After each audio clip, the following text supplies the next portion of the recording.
Hey everybody, it's Romania Black. So the poll ended, and I'll show you all the poll results, but 3 votes separated. March comes in like a lion with Skate the Infinity. So by 3 votes, y'all voted for this show. And I'll be honest, I'm really excited. I'm excited for a lot of reasons. Let it be said that your vote does count. If the show that you voted for didn't make this poll, it's all right. It's going to stay on there for next time. But I'm going to be honest, I'm really hyped up about this show for a number of reasons. One, because my Twitter feed has been filled with pictures of 4 boys with blue, red, green, and pink hair that I know nothing about, but it keeps popping up, and I'm like, dang it, I don't know anything about this show, but I'm really intrigued. Also, it's about skateboarding. I haven't thought about skateboarding since Tony Hawk Pro Skater 99. Like, I haven't thought about it at all. And this show, just from the aesthetic that I've seen on Twitter, reminds me very much of the 90s for some reason. And here's the thing, guys. I love the 80s and 90s for very different reasons. Like the 80s, when I think of 80s anime, I think of Akira, I think of Cowboy Bebop, I think of, even though I've not watched it, Neon, Evangelion, I think of those shows where the 80s are like cold and metallic and like dystopian glam. It's like if the 1920s was like in a dystopian sci-fi future. That's what I think of with the 80s. With the 90s, I think of camp and cheesiness and a goofy movie and like this warm fuzzy feeling, like it's just like a blanket that you wrap. It's like this over the top blanket is the 90s aesthetic, and I'm all about both of them.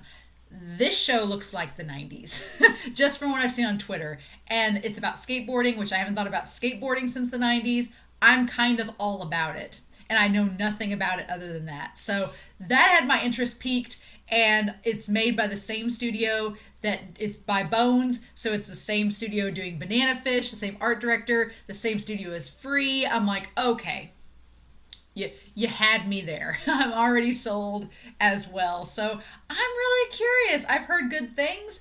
A lot of people like it. It's a 12 episode season, so it's not anything crazy. But I'm really, really hyped, guys, to see what in the world this show is about, other than skateboarding. Because as we've seen with Free and Run with the Wind, it can't just be about the sport.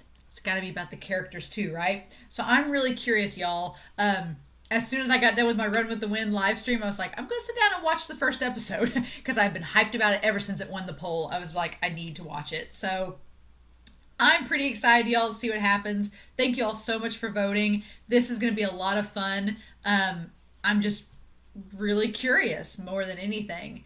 But yeah, so we are going to watch Skate the Infinity. And it even has the 8. It's so 90s. It's like taking the letters and using the number instead. Like, come on now. I don't know. But I'm a big fan of 80s anime, and I really, really like the studios that are involved in what they've done so far. So yeah, let's dive in and do this. So we're going to watch episode 1 of Skate the Infinity, Snowfall on a Hot Night. That's a title. I don't know what to make of that. But yeah, we're going to start that here in 5, 4, 3, 2, 1, and let's go.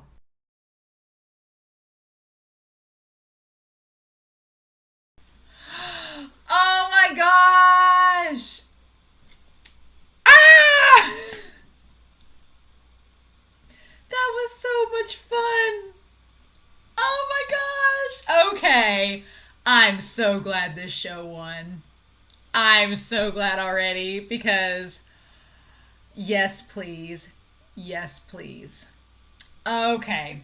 So, like I told y'all, 90s aesthetic is like a cozy just cheese ball. Like a cozy, cheesy, campy, fun romp, and that's exactly what that was. That was amazing. That was so much fun. So much already. So, and I like that as wholesome and fun as that is, there's so much to talk about. Like the animation, Bones. just throw the money at the animation because it's so good. Like the line work and the skating and everything's so clean. I was trying to think of the show from the 90s about skateboarding and it's Rocket Power. I kept thinking of Nickelodeon's Rocket Power.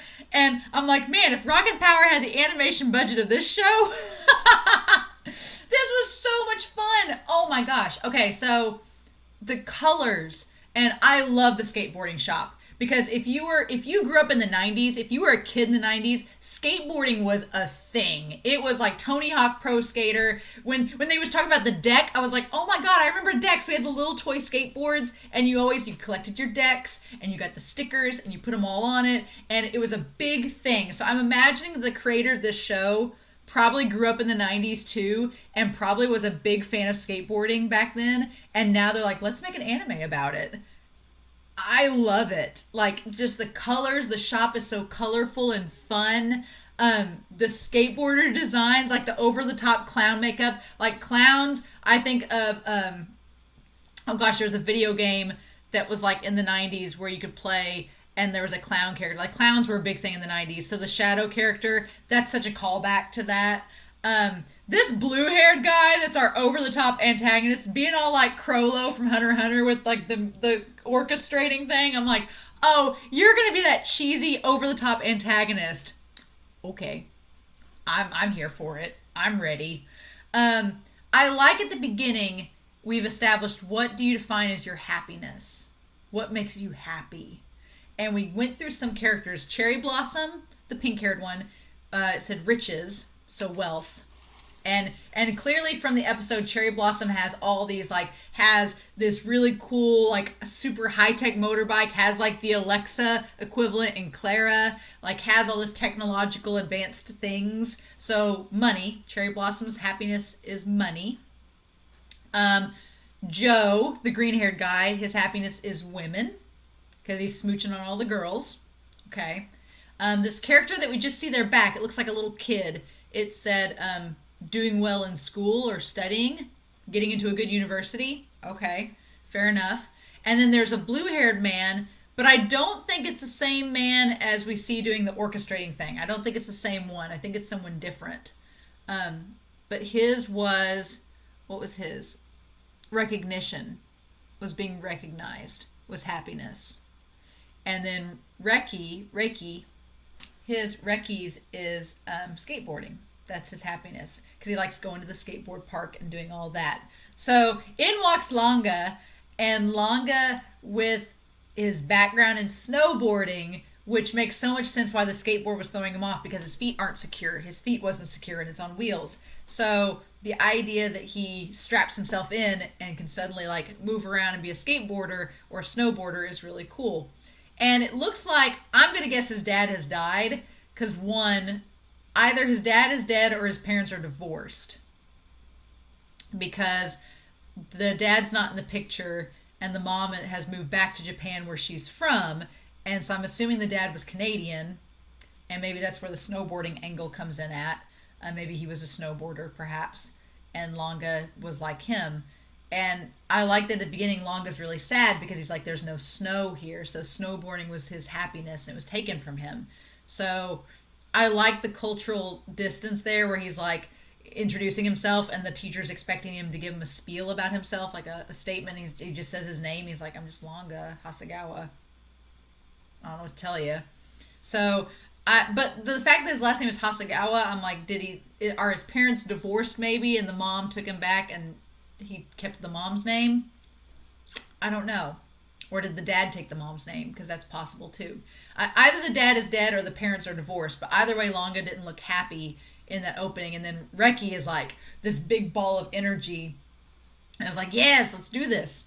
So I like the shop owner with his weird Finnick fox that's biting everybody. But the skateboards, the grunginess of the S Club, like the grunginess of it, the mines, like everything's just so dingy and kind of like dirty. And it's like, that's so 90s. It's such pinnacle 90s camp, and I love it. So the blue-haired man is interesting. We don't get his name in the opening, so he's clearly our antagonist. I'm so curious. But yeah. Cherry Blossom taking an interest in Longa is interesting. And the only reason Longa wouldn't get hired by Cherry Blossom is because he's only 17. So he's 17, and I'm assuming that means Reki is about the same age too, because they're in the same class together. So they must be third years, maybe. I'm assuming they're third years if they're 17 at this point. So they're about to graduate high school, which is interesting. But he's got his license, so he can drive for that one guy. You guys. I'm this the animation and that scene at the end with the firecrackers going off and he's just like slow motion in the air and it looks like snowflakes snowfall on a hot night. As far as first episodes go, I love everything that this episode does because it sets up our four main characters just enough in terms of character and personality. Like we got the least out of Joe, I feel like, but I feel like we're going to get more out of him later, other than he's kind of a womanizer. But we got a little bit with Cherry Blossom, a little bit, that he's interested in Longa, and then Reki obviously is like, you can skateboard, cool, and he's building his own board, that's awesome. And this weird conductor with the blue-haired man that seems fascinated by Longa too. And he had control over all the TV screens, so is he the one that's controlling the whole club? I'm interested in that. That seems interesting. But, man, this is so much fun, y'all.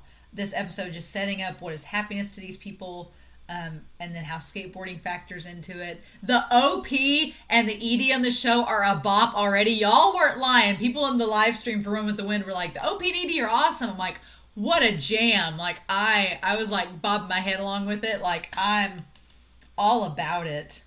But, oh, this was so fun. And I have a feeling it's just going to get better. These 12 episodes are going to be a good time. I have a feeling. If they're anything like this first one, I'm ready for it, y'all. A good animation with some fun, campy 90s goodness. I'm not going to complain. I get Hunter x Hunter vibes and Crollo, or maybe even Hisoka vibes from this antagonist with the blue hair, and I only say that because Hunter x Hunter was originally done in the late 90s, and that type of antagonist has that kind of vibe to him. So we shall see, but all I can think of is Lucifer Crollo in that scene where he's doing the conducting. I'm like, interesting show. But yeah, just so colorful, so fun. The animation, spare no expense on the language. He said he was going to have that woman tattoo dumpster sled on her. I was like, oh my gosh. So, cool. Cool beans. I'm pretty excited to see how this goes. I'm assuming that he beats Shadow, maybe. And if you pick up in episode 2.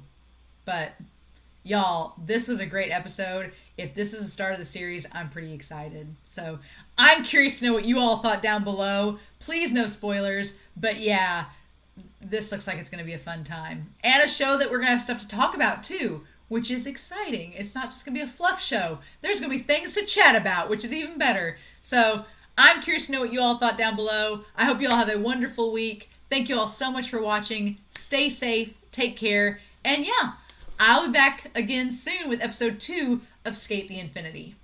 Bye.